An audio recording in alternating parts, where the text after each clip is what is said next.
नोरमा group, जो सोचता है वो करता है। आपके अपने सपनों का आशियाना।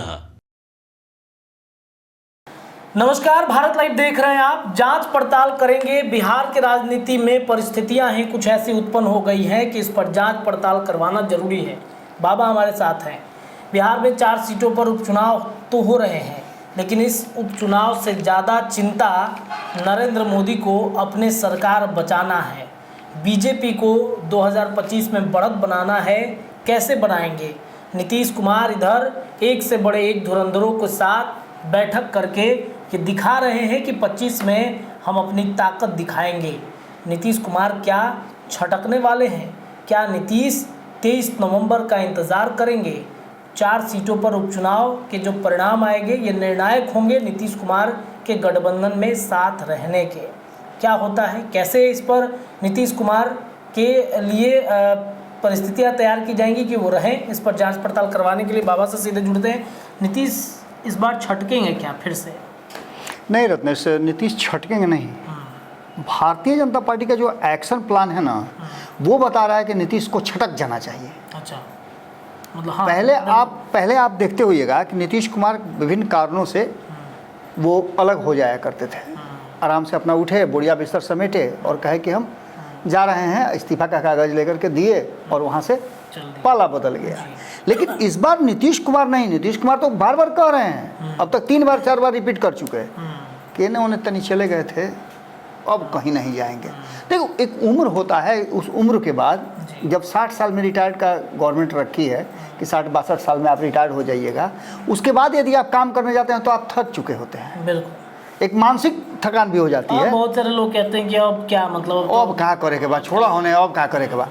लेकिन नीतीश कुमार के साथ बातें दूसरी है। नीतीश कुमार इस बार छोड़ना नहीं चाहते हैं भाजपा को, लेकिन भाजपा मजबूर कर रही है। उसका कारण है रत्नेश, और सबसे बड़ा कारण है कि पिछले सप्ताह, इसी सप्ताह के शुरुआत में जो हम लोगों ने खबर किया था, आप याद कीजिए, उस खबर को लेकर के कई लोगों ने हमसे बात भी किया फ़ोन पे। हमने बताया था कि ये चुनाव सत्ता स्थापित करने की नहीं है, ये किसको मुख्यमंत्री बनाना इसकी नहीं है। ये लड़ाई और इस बार का चुनाव इस बात को लेकर के है कि नीतीश का उत्तराधिकारी कौन होगा। और यहीं आकर के पूरा का पूरा खेल जो है ना, जैसे चक्री देखे हैं ना आप, उस चक्री की तरह घूम रहा है। नीतीश अब तक अपना कोई उत्तराधिकारी नियुक्त नहीं कर पाए हैं। जैसे आप देखिए, जो पारिवारिक पार्टियां हैं उसमें क्या कुछ होता है। चिराग पासवान के पिता जब वो नहीं रहे तो चिराग पासवान ने संभाला उनका विरासत। इसके अलावे जीतन राम मांझी अपने बेटा को तैयार कर चुके हैं। इसके अलावे आप देखते होंगे कि लालू प्रसाद के पुत्र तेजस्वी यादव जो योग्य हैं, उनको उन्होंने जिम्मेवारी दी। ये पूरी की पूरी फहरिस्त है। इसको लेकर के आप देखे होइएगा कि उत्तर प्रदेश में भी ऐसा चल रहा है। देश के अलग अलग राज्यों में जहाँ क्षेत्रीय दल हैं वहाँ इस तरह की बातें चल रही है। और नीतीश का भी क्षेत्रीय दल है, लेकिन नीतीश ने अपने पुत्र को या अपने परिवार के किसी सदस्य को उस लायक नहीं बनाया, क्योंकि परिवारवाद के विरोधी रहे हैं। बिल्कुल, अब ऐसी स्थिति में आप देखिए, अब नवीन पटनायक कहाँ उनके दूर दूर तक कोई नज़र आ रहे हैं जो उनकी लेगेसी को संभाले। इस विरासत की जंग में भारतीय जनता पार्टी को लगता है, जैसे आप गांव घर में आप देखिएगा, अब इसको अदरवाइज में कोई नहीं लेगा, थोड़ा सा हल्का सा लंबा होगा, इसलिए थोड़ा सा कहेंगे, आप लोग धैर्य रख के सुनिएगा तो बहुत सारी बातें खुल करके सामने आ जाएंगी। आप देखिएगा, गांव घर में अगर किसी कोई शादी ब्याह नहीं करता है, परिवार में कोई नहीं होता है, तो उसका धन संपत्ति कहाँ जाता है? या तो अगल बगल के अड़ोस पड़ोस के लोग लूट लेते हैं, या मठ मंदिर में चला जाता है। यही होता है ना। नीतीश कुमार ने अपने पीछे राजनीतिक विरासत, राजनीतिक व्यक्तित्व तो खड़ा नहीं किया, व्यक्ति नहीं खड़ा किया, जिसके कारण हर कोई नीतीश कुमार में अपना हिस्सेदारी खोज रहा है। चाहे वो रिश्तेदारी और हिस्सेदारी का लंबा फहरिस्त आप जोड़ लीजिए। भारतीय जनता पार्टी को ऐसा लगता है कि 19 साल तक इनके पीछे पीछे चले। बुढ़ापा में जो सेवा करता है ना, अगर नौकर भी सेवा करता है तो वो हकदार बन जाता है। वो भी दाएं बाएं कुछ संपत्ति अपने हाथ में ले लेता है। अंतिम समय में बुढ़ऊ कहते हैं कि भाई तुम भी थोड़ा सा बहुत सेवा मेरा किए हो, तुम भी ये थोड़ा सा ले लो। भारतीय जनता पार्टी वही फेर में है कि जो इधर उधर बटेगा, उससे अच्छा है कि काहे नहीं नीतीश के जीते जी वसीयत बना लें। और उस वसीयत पे उनसे हस्ताक्षर करा करके अपने आप को स्थापित कर लें। भाजपा ने क्या कहा था कि नीतीश कुमार जी दिल्ली जाइए, बिहार छोड़िए, बिहार हमको दे दीजिए, और यहीं से नीतीश कुमार का मूड जो है चेंज हुआ था। 2022 में अलग हुए थे। भाजपा 2024 के चुनाव के बाद नीतीश कुमार को दिल्ली चाहती थी बुला लेना, और 2025 का चुनाव अपने नेतृत्व में लड़ना चाहती थी। परिस्थितियाँ नहीं बन पाई उस तरह की। अब जो स्थिति बनी है उसमें नीतीश कुमार के छटकने की बात बार बार कही जा रही है। आपने भी सवाल शुरू किया वहीं से कि नीतीश छटक जाएंगे। अगर नीतीश छटक गए तो आप एक बात मान के चलिए कि 2014 का आप अगर याद कर रहे हैं कि नीतीश नहीं थे तब बने ना मोदी, तब मोदी बने, उसका कारण दूसरा था। 2019 में आप कहिए कि मोदी बने ना तो 17 सीट और 6 सीट, 23 सीट तो नीतीश कुमार का था ना। बिल्कुल। बिहार में 17 सीट का ना भागीदार थी। आज भी 12 सीट की ना भागीदार है भाजपा। बिल्कुल। यानी कि नीतीश कुमार जो हैं वो आज भी मजबूत हैं। तो ऐसी स्थिति में उनकी विरासत को संभालने के लिए किसी को आना पड़ेगा आगे। कई लोग तैयारी कर रहे हैं। कौन हो सकता है? हाँ, कई लोग तैयारी कर रहे हैं, जिसमें भारतीय जनता पार्टी चाहती है कि जो लोग अगर कोई उस पर जाकर के बैठे उस कुर्सी पे, उससे पहले उस कुर्सी पर हम अपना अधिकार जमा लें। कैसे जमा लें? तो विभिन्न तरह के नीतीश के खिलाफत करके कि नीतीश मजबूर होकर के एक बार फिर से भाग जाए और भाजपा को मौका मिल जाए। इस बार अगर नीतीश कुमार भागते हैं तो भारतीय जनता पार्टी करेगी क्या? वक्त से पहले चुनाव कराएगी। नीतीश कुमार के 12 को सांसद हैं, उन पर डोरा डाले हुए हैं। बहुत सारी बातें नज़र आ रही हैं और जिसके कारण नीतीश कुमार कोई बड़ा फैसला नहीं ले पा रहे हैं। यही कारण है कि नीतीश कुमार अभी तक छटके नहीं हैं। अब इस छटकने और छुटकने वाली जो बात है उसमें हमने आंकड़ों के हिसाब से उस दिन भी बताया था रत्नेश कि 240 की संख्या है मोदी के पास। नरेंद्र मोदी को 32 लोगों की ज़रूरत है। ये 32 वो लोग हैं जो मजबूरी में नरेंद्र मोदी के साथ हैं। अच्छा, मैंने कितना बड़ा रिश्तेदारी आप समझिए कि चिराग पासवान से निभाएंगे। चिराग पासवान को याद नहीं है क्या कि उनकी जब पार्टी टूट रही थी तो भाजपा चुपचाप बैठी हुई थी। सब कुछ देख जब उनकी पार्टी तोड़ने वाले लोगों को अलग से रात 12 बजे रात में अलग से लोकसभा में बैठने का व्यवस्था किया जा रहा था तो वो नहीं थे जान रहे थे क्या? जब उन्हीं के टूटे हुए लोगों को मंत्रिमंडल में शामिल किया तो वो नहीं जान रहे थे क्या? लेकिन आज राजनीति का एक उसूल होता है और गठबंधन का एक उसूल होता है कि बहुत सारी चीज़ें सेक्रीफाइस करनी पड़ती है। वही सेक्रीफाइस आज आपको चिराग पासवान भी कर रहे हैं, उपेंद्र कुशवाहा भी कर रहे हैं, जीतन राम मांझी भी कर रहे हैं और नीतीश कुमार भी कर रहे हैं। अब यहाँ से आगे बिहार में जब आप वापस आते हैं तो बिहार में वापस आते हैं तो आपको शुरुआत करनी होगी। सबसे पहले आपको 2 लोगों पर ध्यान देना होगा। ये 2 लोग कौन हैं? ये 2 लोग कितने मजबूत थे? और इन 2 लोगों में ये दोनों के दोनों पहली बार नीतीश कुमार से दूर हुए हैं और फिर दोबारा नहीं गए हैं। बाकी के कई लोग दोबारा गए हैं और नीतीश कुमार के शरणम गच्छामी हुए हैं। चाहे उसमें नाम किसी का भी आप ले लीजिए तो आपको याद होगा कि कई ऐसे चेहरे हैं। हमने आज से 3-4 दिन पहले खबर किया था, उसमें बताया था कि कौन कौन लोग वापस गए हैं। इन 2 लोगों में सबसे पहला नाम जो आता है वो प्रशांत किशोर का आता है। सबसे पहले जदयू से अगर कोई बाहर हुआ था नीतीश कुमार का सबसे करीबी राजदार, नीतीश कुमार को 2015 में सीएम की कुर्सी पर बैठाने का दावा करने वाला, तो वो थे प्रशांत किशोर। प्रशांत किशोर ने प्रयास किया था कि नीतीश कुमार के साथ वो लंबा यात्रा करें। उन्होंने यहाँ तक कि अपना राजनीतिक पिता भी मान लिया था, लेकिन ये नहीं चल पाया। जो जनता दल यूनाइटेड की लेगेसी रही है कि जब भी कोई नीतीश कुमार के करीब जाता है तो उसको सबसे पहले लंगड़ी मार करके उसको गिराया जाता है और उसको बाहर खदेड़ा जाता है। उसमें सबसे पहला शिकार जो है यही प्रशांत किशोर बने, क्योंकि प्रशांत किशोर बहुत तेज़ी से नीतीश कुमार के करीब जा रहे थे और प्रशांत किशोर को नीतीश कुमार अपना उत्तराधिकारी एक तरह से मान चुके थे। हालांकि नीतीश कुमार ने कई लोगों को उत्तराधिकारी माना है, लेकिन प्रशांत किशोर के समय तक नीतीश कुमार पूरी मानसिकता में थे। हर तरह से वो सोचने समझने जोड़ घटाव करने की उनमें क्षमता थी। माने पूरी तरह से 200% नीतीश कुमार तब थे जब प्रशांत किशोर पार्टी छोड़े थे। बाद में भी दोनों के बीच में रिश्ता था। आपको याद होगा दिल्ली में मुलाकात हुई थी, खूब हो हंगामा हुआ था। उसके बाद पटना में मुलाकात करने आए थे, तब भी खूब हो हंगामा हुआ था। तब भी आए थे यही बात कहने के लिए प्रशांत किशोर। अब वो बातें धीरे धीरे खुल करके आती हैं जो इंटरनल सोर्सेज ने बताते हैं कि प्रशांत किशोर यही कहने के लिए आए थे कि आपके बाद कौन, आप उस चीज़ को, उस रास्ते को तैयार कीजिए, जदयू को मरने मत दीजिएगा। नीतीश कुमार को या किसी भी व्यक्ति को जब वो किसी कुर्सी पर रहता है, पद पर रहता है, तो उसे लगता है कि दुनिया यही है, कभी इससे बुरा वक्त नहीं आएगा। लेकिन राजनीति में बुरा वक्त कब आ जाए पता नहीं चलता, कहना बड़ा मुश्किल होता है। 17 महीना के लिए थोड़े आए थे तेजस्वी यादव, सब कुछ बर्दाश्त कर रहे थे, पीठ के पीछे हाथ बांध करके खड़ा रहते थे, कह दिए कि बबुआ हंस तो हंस, बबुआ रो तो रो। ये स्थिति हो गई, सर्कस के जोकर की तरह नीतीश कुमार एक्ट करते हैं। अब ऐसी स्थिति में आप समझ सकते हैं कि सबसे पहला प्रशांत किशोर का नाम हमने लिया।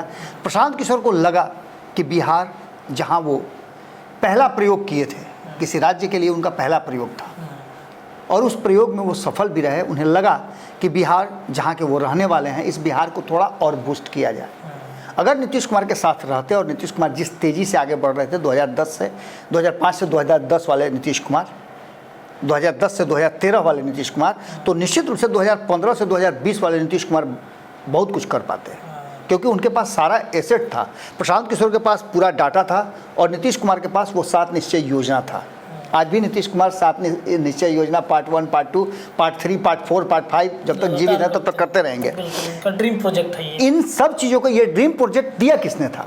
प्रशांत किशोर ने दिया था, और ये था आम लोगों तक जुड़ने का साधन। और इसी के बदौलत आज नीतीश कुमार 15% वोट के मालिक हैं, जो उनको स्थापित रखे हुए हैं।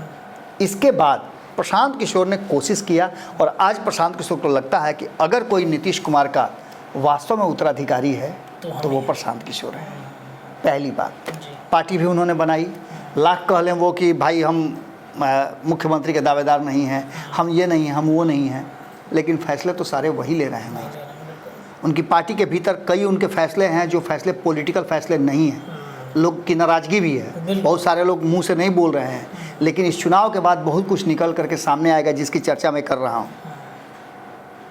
इसके पीछे भी आप देखिएगा कि जो बेलागंज में उम्मीदवार बदला है, उस उम्मीदवार बदलने के पीछे भी एक बहुत बड़ी पॉलिटिक्स है जिसकी चर्चा मैंने किया था कि उम्मीदवार ऐसे नहीं बदला है, उम्मीदवार बदलने के पीछे बहुत बड़ी रणनीति है, पॉलिटिकल कहा जा रहा है कि इल्यूजमेंट है। जैसे आप नहीं देखे हो कि भ्रम पैदा करता है जादूगर, मतलब मजबूत दावेदार, कमजोर दावेदार, किसे जिताना है किसे हराना है, इसे इस तरीके से समझा जा सकता है। ये बात है। दावा ये किया जा रहा है कि हम तो जीत रहे हैं वहाँ, लेकिन वास्तविकता में जो इससे पहले उम्मीदवार थे, हालांकि उस पर हम खबर करने नहीं बैठे हैं, कि जो दावेदार खिलाफत हुसैन थे वो थोड़ा कमज़ोर थे बनिस्बत मोहम्मद अमजद, क्योंकि मोहम्मद अमजद पहले चुनाव लड़ चुके हैं, उनको अनुभव है सुरेंद्र यादव से कैसे निपटा जाता है, और बहुत कम वोटों से हारे भी थे, एक बार नहीं 2-2, 3-3 बार उनसे चुनाव लड़े हैं। तो ऐसी स्थिति में वो उनका जो MOI समीकरण है वो तोड़ सकते हैं। 2 यादव और 2 मुसलमान वहाँ चुनाव लड़ रहे हैं, तो MOI समीकरण का वोटवा तो कटवे न करेगा।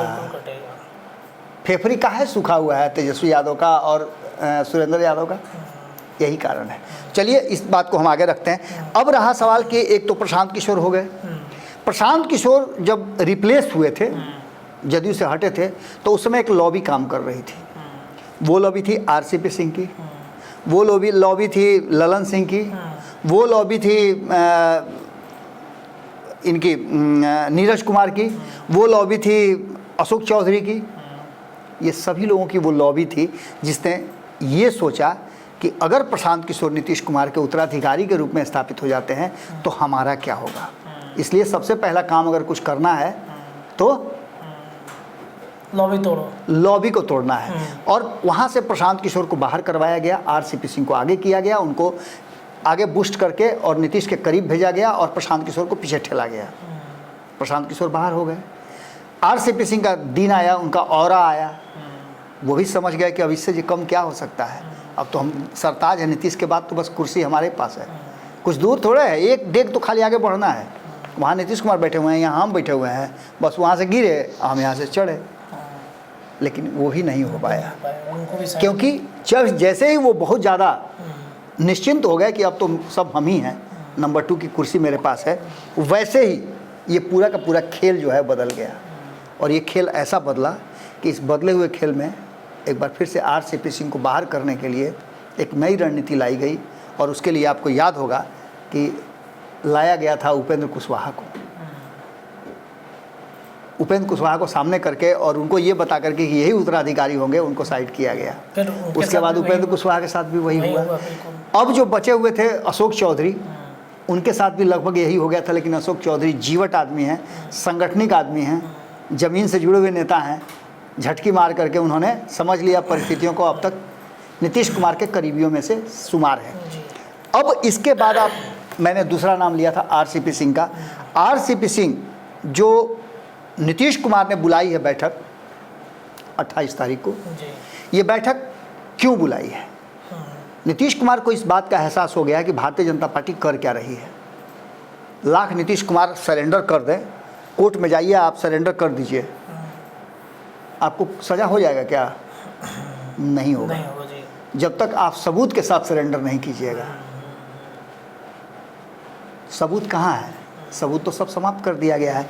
अब ऐसी स्थिति में सीधी सी बात है कि आरसीपी सिंह जिस तरीके से अब आगे बढ़ रहे हैं, वो तो पार्टी लॉन्चिंग की बात तो कर ही रहे हैं ना। लेकिन उससे पहले भारतीय जनता पार्टी लगातार नीतीश कुमार के सामने जा तो रही है। एक तरफ बिहार का पूरा जो कुनबा है वो सरेंडर है कि जो आप कहिएगा हुजूर वही बात हो गया। ये क्या है गिरिराज सिंह हमारे ना हम इनसे इत्तेफाक नहीं रखते हैं, ना इनका कुर्सी अलग है, मेरा कुर्सी अलग है, चलिए घर देख लीजिए, दो हम लोग अलग अलग कुर्सी पर बैठते हैं, बीच में एगो अथी पर्दा भी डाले हुए हैं, हम तो उधर से ऐसे मुड़ी घुमाते हैं तो उन्हें घुमा लेते हैं, हम नहीं ताकते हैं। ना सब बहुत गलत काम है। लेकिन गिरिराज सिंह कर कहाँ रहे हैं? गिरिराज सिंह की यात्रा कहाँ हुई? गिरिराज सिंह की यात्रा में लोग खड़े कौन थे? बाहर के लोग थे क्या? भाजपा के ही लोग न थे? सांसद हैं भाई उसमें, भाजपा का अध्यक्ष है ना जी। भाजपा के अध्यक्ष अपने लोगों को रोक सकते थे ना, भाजपा के अध्यक्ष कह सकते थे ना प्रदीप सिंह को क्यों आपने किया कि आप क्यों गए उस मीटिंग में? अरिजीत शाश्वत को मना कर सकते थे ना, कर सकते थे, पूरी टीम को मना कर सकते थे ना कि कोई भी गिरिराज सिंह के पीछे खड़ा नहीं रहेगा। आपने ऐसा तो नहीं किया। सीनियर है, डरते भी होंगे इस बीच। और इन सारी नहीं, अध्यक्ष से बड़ा कौन होता है? अध्यक्ष से बड़ा कौन होता है? उनके पास पूरा पावर है, बाकी काम के लिए अध्यक्ष हैं आप, बाकी अंदर अंदर सेटिंग डेटिंग करने के लिए अध्यक्ष हैं, और जो सार्वजनिक मुद्दा है उस पर आप नहीं हैं। कितना बुरा स्थिति इस बार भारतीय जनता पार्टी का हुआ कि चुनाव तो आप जिस स्थिति में थे उस स्थिति में थे ही, मिला जुला करके सम्राट चौधरी ने कुछ हद तक कुछ करवो किया, लेकिन अब जो वर्तमान स्थिति बनी है उसमें सदस्यता अभियान का क्या हुआ? आप ही लोग पंचनामा में खबर कर रहे थे। क्या स्थिति हुआ? भद पीटी ना जी, माने भद पीटी ना, फिसड्डी छोड़ दिया ना, फिसड्डी तो दूसरा शब्द होता है, भद पीटना इसको कहते हैं कि आप फेले नहीं किए हैं, आप शून्य नंबर लेकर के आए हैं। तो ऐसी स्थिति में नीतीश कुमार की लेगेसी को अपने हाथ में ग्रैब करने का जो ये प्लान चल रहा है वो नीतीश कुमार समझ गए हैं। 28 तारीख को उन्होंने मीटिंग बुलाई है। उस मीटिंग में नीतीश कुमार ये फैसला करने वाले हैं कि इस 4 सीट के चुनाव में नीतीश कुमार का रोल क्या होगा। क्या लीड नीतीश कुमार कर रहे हैं बिहार को, या फिर भाजपा कर रही है? क्योंकि भाजपा जिस तरह से एक्ट कर रही है उसमें नीतीश कुमार दूर दूर तक नज़र नहीं आ रहे हैं, पहली बात। दूसरी बात, क्या भारतीय जनता पार्टी इसी तरीक़ा से 2025 का चुनाव लड़ेगी जैसे लड़ रही है अभी? एक तरफ गिरिराज सिंह खड़ा होकर के हिंदुत्व करेंगे, हंगामा होगा, लाठी चलेगा, छुरी चलेगा, रोड़ा चलेगा, और लोगों के बीच में पोलराइजेशन होगा। इसी तरीके से चलेंगे या फिर नीतीश कुमार के तरीके से चलेंगे? निश्चित रूप से इस सब बातों को लेकर के दबाव बनता जा रहा है, और लालू प्रसाद के बयान के बाद से निश्चित रूप से कहीं ना कहीं अंतरात्मा में एक हलचल जरूर उठी होगी नीतीश कुमार के कि क्या सच में हमारा शासन वैसा ही है जैसा भाजपा का है? जो लालू प्रसाद ने बात कही है उस पर उन्होंने मंथन जरूर किया होगा। तो 28 तारीख को ये होगा, आपको याद होगा कि ऐसे ही एक मीटिंग हुई थी 28 जनवरी को शायद, जिस दिन नीतीश कुमार बाहर हुए थे। बिल्कुल। मैं बैठा हुआ था विधानसभा में और वहीं कैबिनेट की बैठक बुलाई गई थी। कैबिनेट की बैठक हम लोग नोटिस कर रहे थे कि इस बैठक में क्या होगा क्या नहीं होगा, हम चर्चा कर रहे थे, और तब तक आया कि बैठक हुई नहीं। नीतीश कुमार आए और तुरंत निकल गए, किसी ने उनको मोबाइल दिखाया और वहाँ से बिना कैबिनेट की बैठक किए वो निकल गए, और सीधे कहाँ? तो राजभवन। मामला क्या था? तो एक छोटी सी बात थी, एक रोहिणी आचार्य का ट्वीट था और उस ट्वीट ने इतना बड़ा हंगामा किया कि सरकार फंस गई। और इतना बड़ा हंगामा हुआ, नीतीश कुमार बर्दाश्त कर लेंगे? नीतीश कुमार ने सम्राट चौधरी को बुलाया भी था, अब काहे के लिए बुलाया था हम नहीं जानते हैं, लेकिन 28 तारीख की मीटिंग में ये तय होना है, क्योंकि 28 तारीख को ही नाम वापस लेने की जो प्रक्रिया है वो समाप्त हो जाएगी। तो ये तय हो जाएगा कि कौन कौन लोग उम्मीदवारी में हैं, यानी कि वहाँ से चुनाव प्रचार की जो प्रक्रिया है वो शुरू हो जाती है। तो ऐसी स्थिति में नीतीश कुमार ने घटक दलों के सभी साथियों को बुला करके ये तय करने का किया है कि इनका मनसा क्या है, अपने ही शर्त पे वो रहेंगे कि या हमारी शर्त पे चलेंगे। यहाँ के बाद ये अगर चुनाव निकल भी जाता है, अगर बात नहीं मानी जाती है नीतीश कुमार की, और नीतीश कुमार इस चुनाव की प्रक्रिया में भी अगर उनके हिसाब से चीज़ों को नहीं रखा जाता है, तो निश्चित रूप से आप एक बात मान के चलिएगा कि 23 तारीख जो है वो डेडलाइन है। 28 तारीख तो सिर्फ झांकी है, असल जो खेल होना है वो 23 तारीख को होना है। 23 तारीख को परिणाम आएगा, परिणाम आने के बाद ये पता चल जाएगा कि क्या हुआ, 30 का परिणाम आ जाएगा। बिल्कुल, और उस परिणाम के साथ ये तय हो जाएगा कि कौन कितने पानी में है, और नीतीश कुमार स्वतंत्र हो जाएंगे कि उनको करना क्या है। सर्वे रिपोर्ट नीतीश कुमार के पास आ गया है। जांच पड़ताल में हम यही बात स्थापित करने की कोशिश कर रहे थे कि जो सर्वे रिपोर्ट आए हैं उसमें बहुत अच्छी स्थिति अभी तक नहीं है, जबकि तेजस्वी यादव ने अपनी ताकत अभी नहीं लगाया है। तेजस्वी यादव जब अपनी ताकत लगाएंगे तो आप उनके वोट बैंक को कम कर सकते हैं, समाप्त नहीं कर सकते हैं। जैसे नीतीश कुमार के वोट बैंक को समाप्त नहीं कर। और नीतीश खुद, मैं कई बार कह चुका हूँ रत्नेश, आपसे भी कहा है, मैंने खबरों में भी कहा है कि नीतीश कुमार कभी नहीं चाहेंगे कि राष्ट्रीय जनता दल समाप्त हो जाए, क्योंकि जब आप नदी के किनारे पर जाते हैं और आपको पानी से डर लगता है, तो वहाँ देखिएगा कि सीमेंटेड जो चीज़ होता है ना, सीमेंटेड जो बनाया जाता है सीढ़ी, पैर रखते हैं, वो आपको कॉन्फिडेंस देता है कि अब यहाँ से आप लोटा से पानी निकाल करके नहा सकते हैं। पानी के नीचे उतर करके कितना पानी होगा ये आप नहीं था लगा सकते हैं। और राष्ट्रीय जनता दल नीतीश कुमार के लिए वो हथियार है जिस हथियार से बार बार डराते हैं। वो वेपन है। लोग हथियार रखते हैं तो चला ही देते हैं क्या? आत्मरक्षार्थ लोग हथियार रखते हैं तो 24 घंटा उसका फायर करते रहते हैं? नहीं, ज़रूरत पड़ने पर फायर होता है। और जब जब नीतीश कुमार को ज़रूरत महसूस हुई है उस हथियार को टांग के रखते हैं। जब जब ज़रूरत महसूस होती है ना तो एक आध फायर कर देते हैं और उसका परिणाम सबको पता है क्या होता है। चलिए देखिए, 23 तारीख का डेडलाइन तय हो चुका है। नीतीश क्या करेंगे 23 तारीख को पता चलेगा, लेकिन उससे पहले 28 को एक बैठक बुलाई गई है। इस बैठक में बहुत ही महत्वपूर्ण विषयों पर चर्चा करेंगे नीतीश कुमार।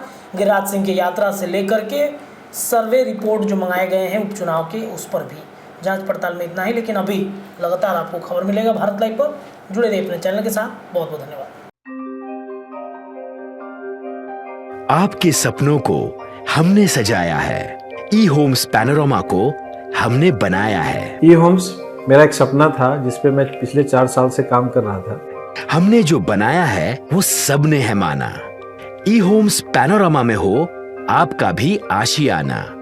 और फाइनली हमने 2021 में इस प्रोजेक्ट को लॉन्च किया। बहुत लोग अप्रिशिएट कर रहे हैं कि पूर्णिया जैसे शहर में, बिहार के, एक तो बिहार की बात करें उसमें भी पूर्णिया जैसे छोटे जगह में इस तरह का लाइफस्टाइल देना, ये सुन के हम लोगों को बहुत अच्छा लगता है। ई होम्स में हमने कुछ और भी किया है, जैसे हम जिस जगह में रह रहे हैं हमारे फैमिली सिक्योर हो, उनको सिक्योरिटी का ध्यान में रखा है। आपकी सुविधा और सुरक्षा आपके लिए खास है, ये आपका विश्वास है। इसमें आर्टिफिशियल इंटेलिजेंस का 7 लेयर सिक्योरिटी का हमने इस्तेमाल किया है। लस ग्रीन कैंपस को बनाया है। यदि हमारा बाउंड्री वाल है तो वो वर्टिकल गार्डन है। ये जितनी भी फैसिलिटी होता है एक इंटरनेशनल टाउनशिप में, ई होम्स है, ये हम लोग विश्वास नहीं कर पा रहे हैं। जो भी हमारे मित्र दोस्त या जो भी हमारे बाहर के बाहर आते हैं तो हम लोगों को बहुत अच्छा सुनने को मिलता है और बहुत अच्छा क्रेडिट मिल रहा है। वो सारा हमने सिर्फ एक बिल्डिंग नहीं बनाया, हमें एक बहुत अच्छा लाइफस्टाइल दिया ई होम्स में, और मेरा एक सपना था जिसको मैं आज फुलफिल होते हुए देख पा रहा हूँ। ये आपका आवास है। ई होम्स पैनोरमा में अब आपका निवास है। E homes Panorama, luxurious lifestyle redefined. Panorama group, जो सोचता है वो करता है। अगर ये वीडियो पसंद आई और वह बिहार के राजनीति और बिहारियत से सरोकार रखेनी तो सब्सक्राइब बटन दबा के चैनल के सब्सक्राइब कर ली। ओजे एगो घंटी बा, ओकरा बटन दबा देला से कुल सटीक और मारक खबर रुआ मुफ्त में मिल जाई। अगर रुआ पत्रकारिता के हमनी के नया प्रयोग में सहयोग कर चाहतानी तो ज्वाइन बटन दबा दी। पेटीएम नंबर नोट कर ली 9386816700। धन्यवाद।